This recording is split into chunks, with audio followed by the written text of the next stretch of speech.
Théo Direct, on écoute Vladimir Poutine qui participe à une réunion avec les chefs du renseignement des pays de la communauté des États indépendants, donc notamment l'Azerbaïdjan, l'Arménie ou encore le Kazakhstan. Nous nous intéresserons à la question du renforcement de la sécurité et du partenariat stratégique. Comme toujours, nous avons un ordre du jour chargé pour défendre nos pays d'ingérence de l'extérieur et de l'intérieur. Et dans les conditions actuelles, des conflits se dégradent et de nouvelles menaces apparaissent. Nous devons donc former un ordre du monde plus juste.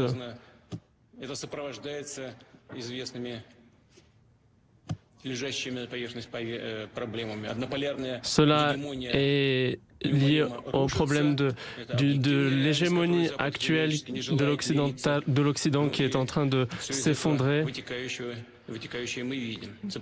Et nous voyons les conséquences. Il s'accroche au passé et il cherche à imposer la politique du diktat dans toutes les sphères des relations internationales et de l'économie. L'Occident collectif crée de nouvelles crises, de nouveaux problèmes. Et il fait pression sur les pays qui choisissent une voie de développement souveraine et qui ne veulent pas se soumettre et qui veulent choisir librement leur avenir, qui veulent respecter leurs traditions. Et aujourd'hui, le plus important est de préserver la stabilité pour le développement économique de notre pays.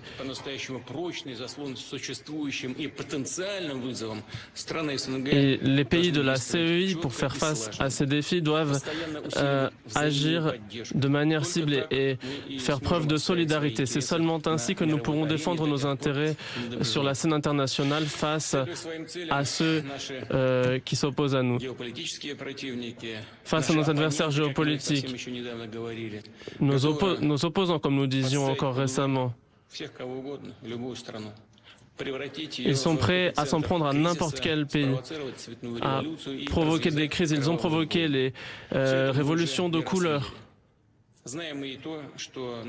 Nous savons qu'en Occident, on cherche à créer des conflits dans les pays de la CEI. Nous voyons ce qu'il se passe aujourd'hui entre la Russie et l'Ukraine, ce qu'il se passe à la frontière d'autres pays de la CEI. Tout cela est le résultat de la chute de l'URSS, c'est clair, mais les risques de déstabilisation augmentent pour l'ensemble de la région de l'Asie-Pacifique.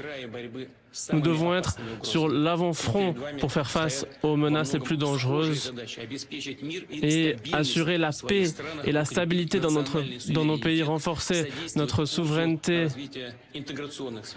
permettre le développement et l'intégration de nos pays. Pour cela, il faut coopérer entre nos organes de sécurité. Nous avons beaucoup d'expérience dans ce domaine. Bien sûr, l'une des priorités sera de suivre la situation actuelle. Il est important d'analyser les risques et les défis, déterminer leur caractère, leur ampleur et les vecteurs de développement. C'est une condition essentielle pour une neutralisation efficace de ces menaces, et notamment dans la lutte contre le terrorisme international, la criminalité transnationale et le trafic de drogue et d'armes. Il faut également concentrer notre attention sur les frontières de la CEI. C'est là que se forment de nombreuses menaces communes pour la sécurité. Et si nous ne les identifions pas à temps, elles pourront se dégrader, et c'est ce que l'on observe par exemple en Afghanistan.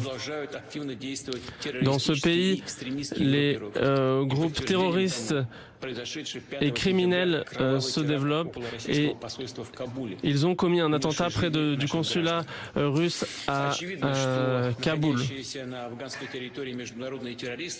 Les terroristes présents à Kaboul pourront organiser des attentats dans les pays frontaliers de l'Afghanistan, dans la CEI.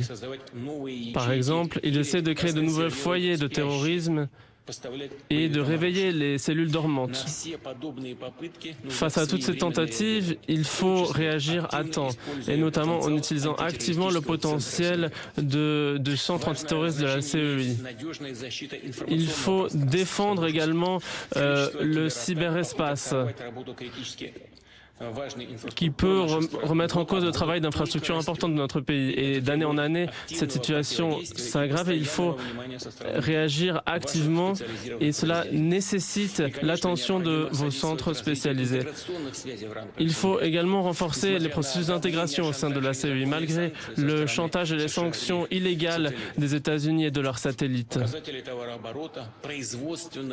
Il faut coopérer dans le domaine commercial, des investissements.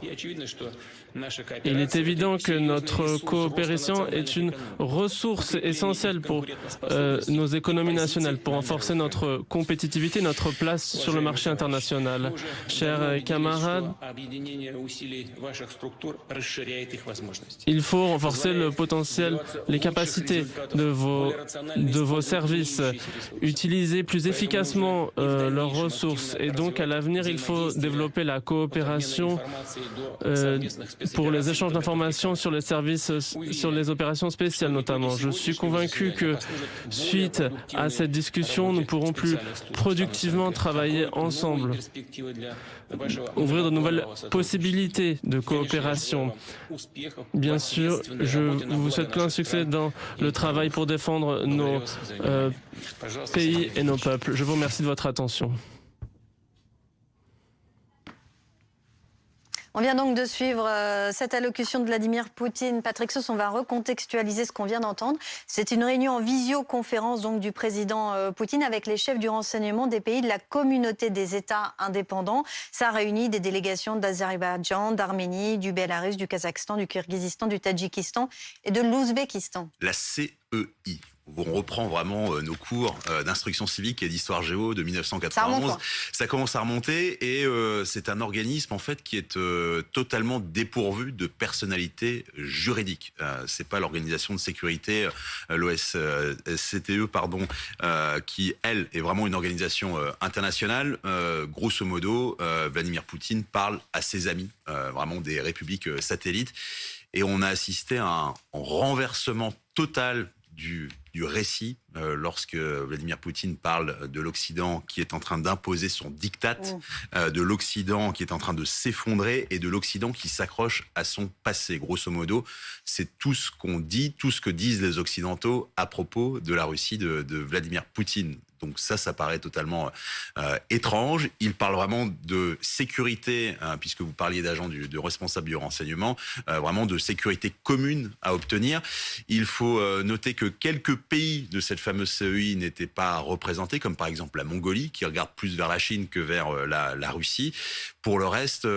Voilà, on est encore dans le récit et ce n'est que le début. On rappelle que demain, avec la signature de ces traités d'annexion avec les responsables des 4 territoires occupés qui ont fait leur propre référendum et surtout avec ce concert et ce discours qui auront lieu en fin de journée sur la place rouge, voilà, on est vraiment dans ce narratif. L'Occident s'effondre. Nous regardons vers l'avenir à l'inverse de tous ces pays occidentaux qui imposent leur diktat et nous respectons la souveraineté ou le droit à disposer de leur souveraineté de la part de ces peuples qui, avec force référendum, se tournent évidemment spontanément vers la Russie. Est-ce que tout cela illustre, contrairement à ce que c'est censé démontrer, la fébrilité du chef du Kremlin? Alors, il y a des sur le plan militaire, ne réalise pas ce qu'il aurait voulu. Alors, il y a quelques calendriers qui nous échappent, notamment ces réunions de la CEI. Encore une fois, c'est une organisation qui n'a pas de personnalité juridique, donc elle n'est pas considérée comme une véritable organisation internationale.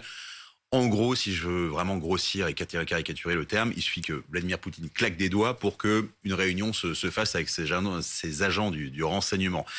Pour le reste, Vous avez vu qu'il parle avec presque un sourire, si ce n'est un rictus. Les affaires continuent pour Vladimir Poutine. Il n'était pas question de parler véritablement d'Ukraine, mais vraiment de cette volonté de l'Asie-Pacifique et des amis à l'est de l'Oural face à l'Occident qui est en train de s'effondrer. Ça donne peut-être une idée du ou des discours de demain qui s'adresseront donc non pas à l'Ukraine, mais bien à cet Occident, ces hommes et ces femmes à l'ouest de l'Oural, encore une fois, qui veulent imposer leur diktat. Encore une fois, je mets les guillemets, ce sont les paroles de Poutine.